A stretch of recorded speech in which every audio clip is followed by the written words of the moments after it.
Mr West says the major problem among migrants in the Hunter is unemployment.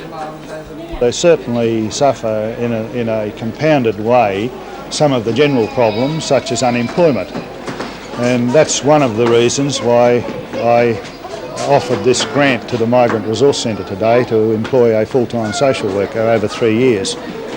And I think that will amount to over $80,000 over 3 years, so it's a very substantial grant for the region. What else is the federal government doing for the migrant population of the Hunter Valley? Well, there are the general programs. You know, we believe that as a nation of immigrants, we've now got a multicultural society. And if we're going to remove some of the inequity that can result from such a society, well, we must have special programs in place. So we've expanded adult migrant education to help people speak English. There's this Grants in Aid program. This grant I announced today is part of an expanded 100-odd grant across Australia program for Grants in Aid to employ social workers. There are the interpreter services and the expansion of them, administered by the states and our own telephone interpreter service. There are the migrant resource centres themselves, and there are a whole number of special programs that we run and that the Hawke Labor government has promised to expand, and we have expanded them.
Last night, more than 200 people from all over the region gathered at the Broadmeadow Police Boys Club to celebrate Australia Day and to witness the cutting of the cake.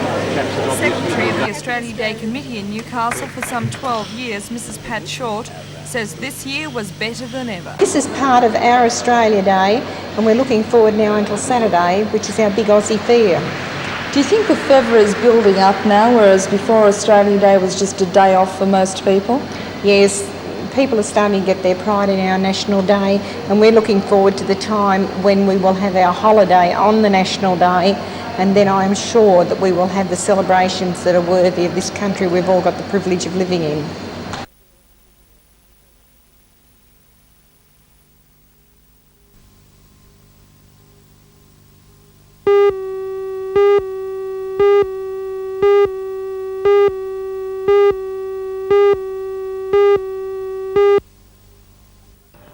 It seems the Hunter District Water Board's options don't satisfy everyone.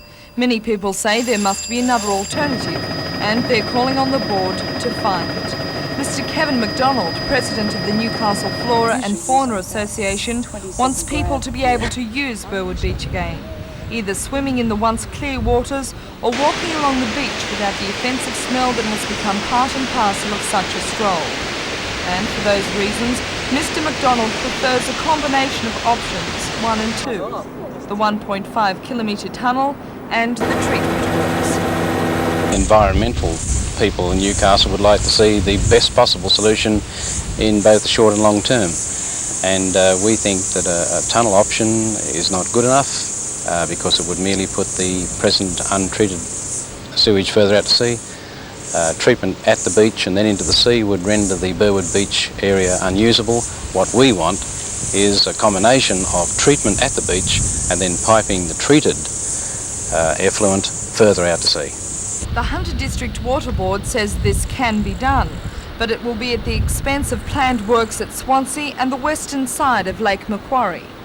To more than meet the standard of Burwood Beach, we would have to delay works at our Swansea works and other works where we're polluting the lake. The aim of the exercise is to meet the standards as set by the SBCC in all our works, not to have one works that more than meets the standards and the rest of the works that don't. The options proposed by the board have been compiled on the basis that they meet the standards as laid down by the SBCC. Members of the Merewether Residents Group believe that the state and federal government should come to the financial rescue and provide grants, if only to ensure Newcastle continues to get its share of the tourist dollar.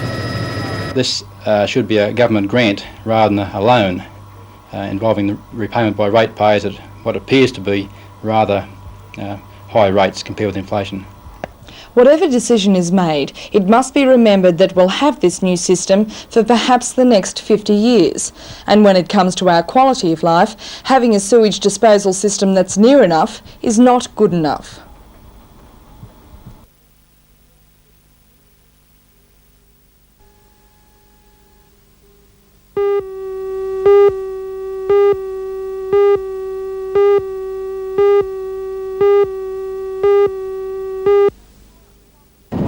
At 4 o'clock yesterday afternoon, after an hour's delay due to strong norwesterly winds chopping up the water, the national flag was lowered for the mass start.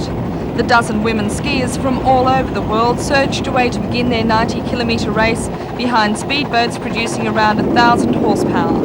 Early leader was American Donna Bryce. It wasn't long before the conditions took their toll. Wendy Sundstrom from Sydney was first to go. World champion Liz Hobbs of Britain was content to sit back at a cool 80 kilometres per hour and let the others make the mistakes. Australia's number one, Lee Hamilton, was next to come unstuck. Stunned, but okay. Not so lucky was England's Lisa Copeland, who took a bad fall and rescuers rushed to her aid. At first it was feared she incurred spinal injuries, but that was dispelled on her arrival at Royal Newcastle Hospital when she was able to move her legs. The conditions worsened, and when some 2/3 of the race had been completed, it was abandoned. Last night it was decided that Liz Hobbs of England was the winner of this section of the World Skiing Championships. The men's final will be held at Lake Macquarie this morning with a 9 o'clock start.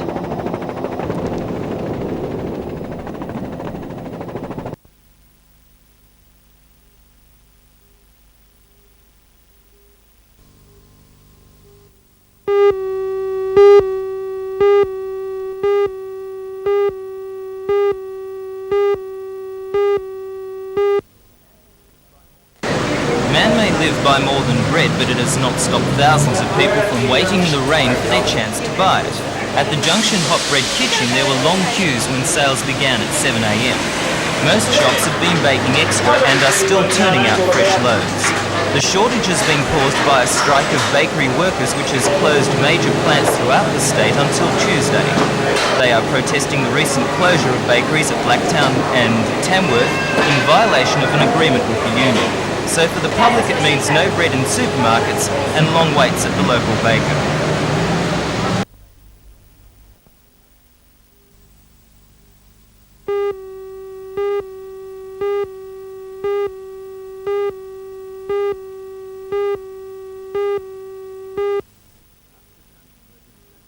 After the Carrington Residents Action Group rejected a government plan to build a $6.5 million Maritime Services Board workshop at Carrington, the member for Newcastle, Mr Arthur Wade, had some pretty strong things to say, claiming members of the Communist Party had stirred up opposition to the workshop project and a proposed youth centre in a former hotel.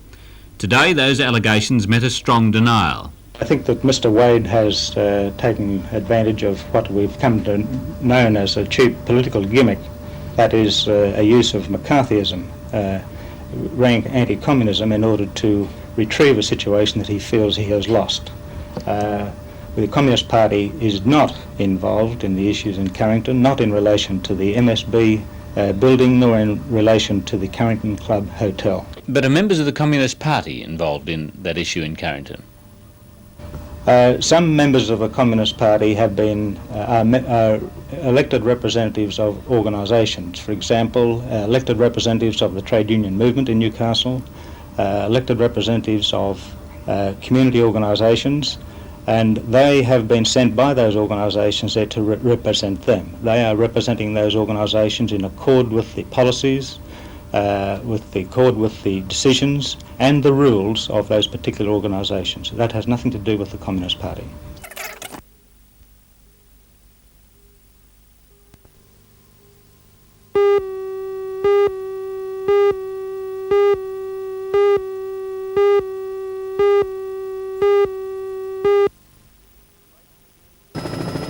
The race began in conditions that would have been regarded as ideal by overseas skiers. A little bump on the water with light southerly breezes. A total of 14 racers faced the starter at 9:30 a.m. on a lake that was positively friendly after yesterday's horrific storm conditions that forced the ladies' race to be shortened.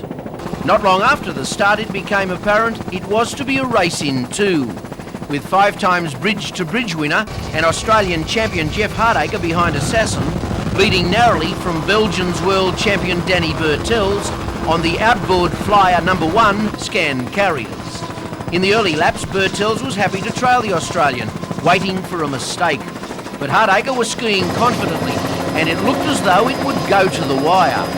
The Belgian team had a couple of attempts at taking the running, but each time Assassin's inside line foiled the move. Then the break came, when Hardacre fell at better than 120 kilometres an hour.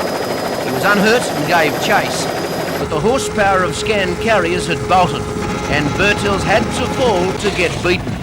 He didn't, and he lapped boat after boat as he sped towards another world title, having won on Botany Bay and now going 2 up with just the river race on the Hawkesbury on Sunday to go. The Australian champion, who was expected to win on the smooth river conditions, came in a brave second.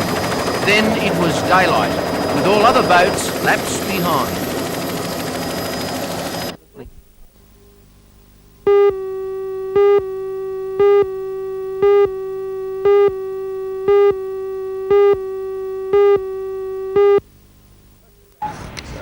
It was an impressive and colourful sight when more than 150 sailboards took to the water at Warners Bay to contest day 1 of the annual Lake Bay and Beach Sailboard Spectacular.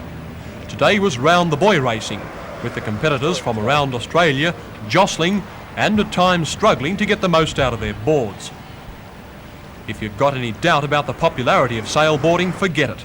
It's a sport well and truly on the move. In Belmont Bay this afternoon, about 100 16-foot skiffs lined up for the start of the Newcastle Herald Tour de Macquarie, a long-distance race of about 35 kilometres around the lake. Early leader was Sylvania GTE.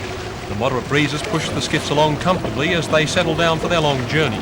The race developed into a tussle between Sylvania GTE from Gosford and Belmont's Schweppes.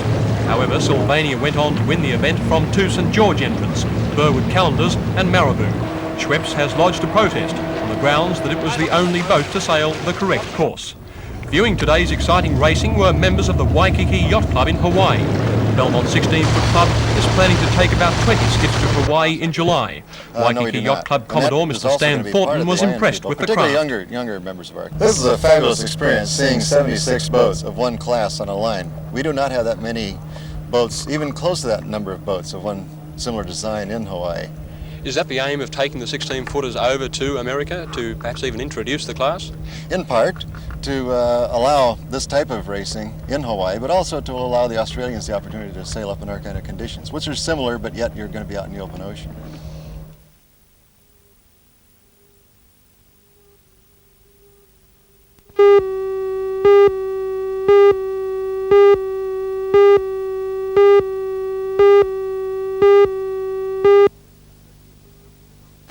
Westpac rescue helicopter took off for Bulahdelah with an ambulance paramedic on board about 12:45. Just an hour and a half later, it was landing in Fletcher Park near Newcastle Hospital with the patient on board. Jim Burns of Edgeworth had been rolling up a tent in bushland near Bulahdelah when he felt a sting and discovered he'd knelt on a funnel-webbed spider, which was brought along for identification. The spider turned out to be the slightly less dangerous female of the species, and apparently had injected little, if any, venom into its victim. Antivenin was not administered.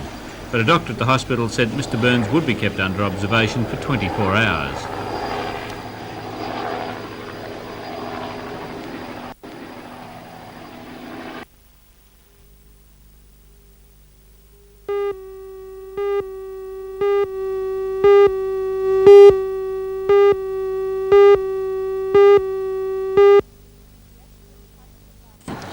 The accident happened at about 4:30. Ambulance and police rescue squads from Singleton and Newcastle were called to the scene, and the Branxton Fire Brigade was on hand to spray foam on the spilled petrol on the roadway. After 20 minutes, the man in his mid-30s was pulled from the twisted VW wreckage, and paramedics began to prepare him for the flight back to Newcastle. Police on the scene believe the Ford station wagon, which was headed towards Branxton, skidded onto the wrong side of the road and into the path of the oncoming car. The 5 occupants of the Ford were shaken, no one hurt. The driver of the VW has suspected fractures of the ribs, arm and pelvis, as well as lacerations to the face and the back of the head.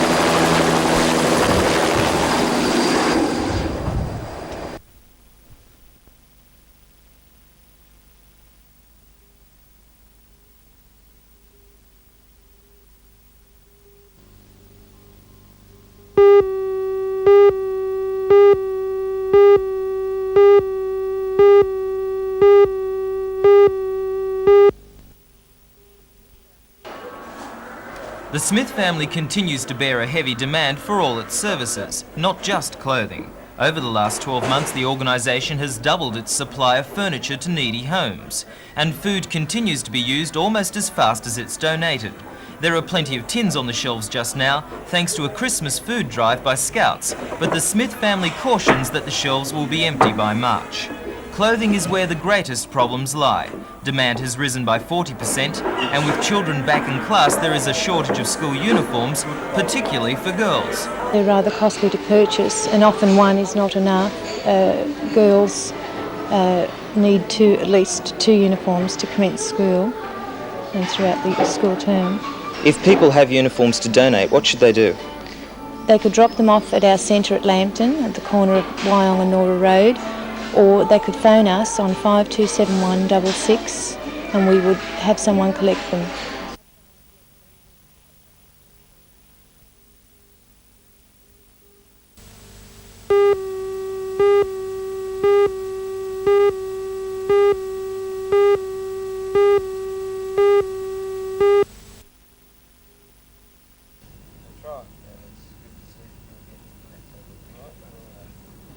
Thank you very much.